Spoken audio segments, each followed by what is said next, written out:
Bienvenue dans notre leçon sur l'art et la littérature.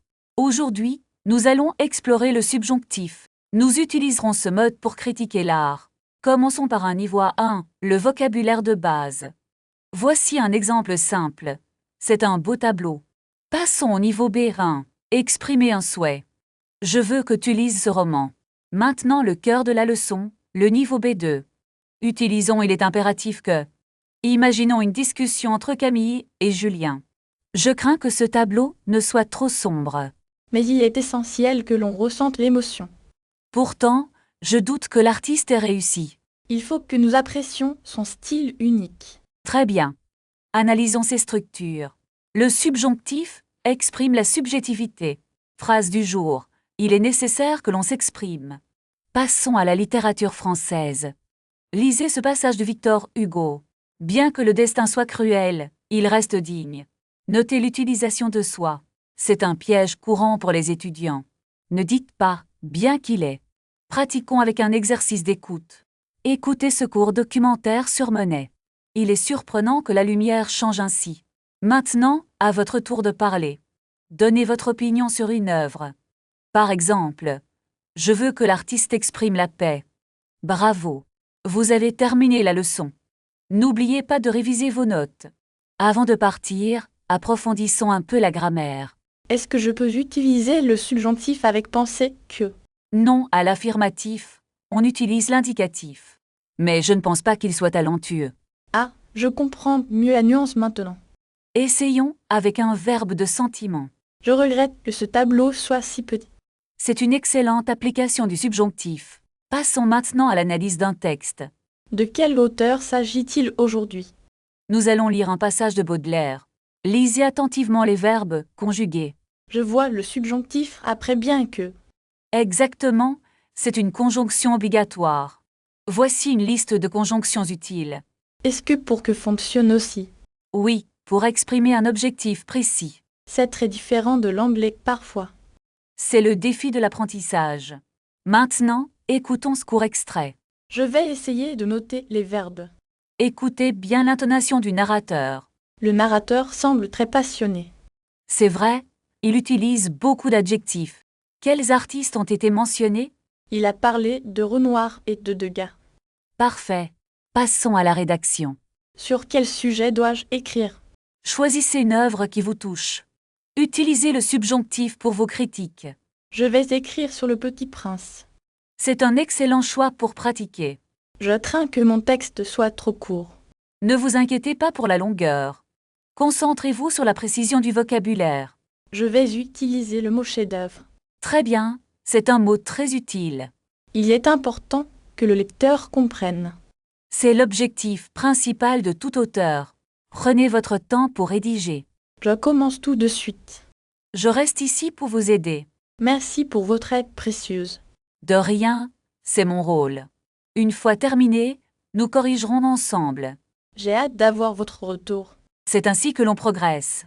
Je suis prête pour ce défi. Alors, à vos plumes. C'est parti. Avant de rédiger, revoyons la règle du subjonctif. Est-ce que l'opinion nécessite toujours le subjonctif? Exactement, la forme négative change souvent le mode. Je vais essayer de l'utiliser pour mon essai. Regardez cette image de Monet pour vous inspirer. Il est fascinant que les couleurs soient si douces. C'est une excellente observation critique. Je doute que ce style soit compréhensible par tous. C'est vrai, l'art moderne peut être déroutant. Je préfère la littérature classique, honnêtement. Quel mouvement littéraire vous intéresse le plus? Le réalisme me semble plus authentique. Il est nécessaire que vous lisiez Flaubert. Je crains que son style ne soit trop complexe. C'est un défi, mais cela en vaut la peine. Pouvons-nous analyser un court extrait maintenant? Bien sûr, voici un passage de Victor Hugo. Je vois le subjonctif dans ses lèvres. Parfait, car cela exprime une nécessité. L'idée est très poétique et profonde. Voulez-vous essayer d'écrire une phrase similaire? Il faut que l'art change le monde. C'est une pensée puissante et correcte. Je me sens plus confiant maintenant. Passons maintenant à un document audio. Je vais prendre des notes rapidement. Écoutez bien le premier segment. J'ai entendu parler de l'impressionnisme. C'est exact, l'audio mentionnait Degas. Il est incroyable qu'il ait peint ainsi. Son travail sur le mouvement est unique. Je voudrais écrire sur ce sujet. C'est un sujet riche et passionnant. Dois-je utiliser un ton formel? Oui, utilisez un registre soutenu. Je vais commencer par l'introduction. N'oubliez pas de poser une question centrale. Par exemple, comment l'art capture-t-il l'instant? C'est parfait pour un essai de niveau B2. Je vais rédiger mon premier paragraphe. Prenez tout temps nécessaire. J'ai terminé ma première ébauche. Laissez-moi lire votre texte attentivement. Est-ce que mon utilisation du subjonctif est correcte? Vous l'avez utilisé très naturellement. Merci, j'ai beaucoup appris aujourd'hui. C'est le résultat de votre travail. À la prochaine leçon alors. Au revoir et bonne continuation. Pratiquez ce subjonctif en écrivant une phrase sur votre livre préféré dans les commentaires. Commençons une nouvelle unité sur le monde du travail. Est-ce qu'on va parler des entretiens d'embauche? Absolument, c'est une partie essentielle du programme. Imaginons que vous postulez pour un nouveau poste. D'accord, je suis prêt pour la simulation. Je vais jouer le rôle de la recruteuse.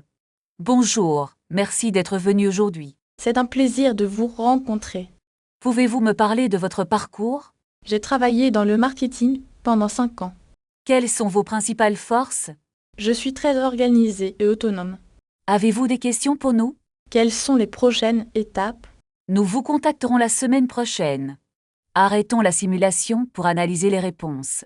C'était un peu stressant, pour être honnête. C'est normal, la pratique aide à réduire le stress. Comment puis-je améliorer mon vocabulaire? Lisez des articles sur l'économie et le management. Est-ce que je dois apprendre des expressions idiomatiques?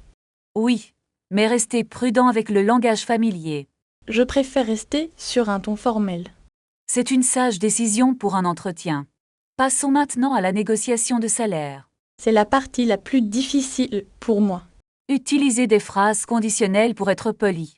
Par exemple, je souhaiterais un meilleur salaire. Oui, mais essayez d'être plus précis. Je pourrais demander une augmentation de 10%. C'est mieux, mais justifiez toujours votre demande. Je peux mentionner mes résultats passés. Exactement, c'est une approche basée sur les faits. Et si l'employeur refuse ma proposition? Proposez d'autres avantages, comme le télétravail. C'est une excellente idée, merci. Nous avons bien progressé aujourd'hui. Continuez à pratiquer ces structures. C'est entendu, à la prochaine séance. Commençons par réviser le subjonctif pour exprimer le doute.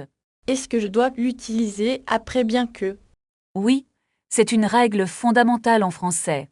Pouvez-vous me donner un exemple concret? Bien qu'il soit tard, je travaille encore. Je comprends. C'est très différent de l'anglais. Essayons maintenant avec un verbe de volonté. Je veux que tu fasses attention. C'est parfait, vous avez saisi la nuance. Et pour exprimer une émotion, comment faire? Je suis ravie que vous progressiez si vite.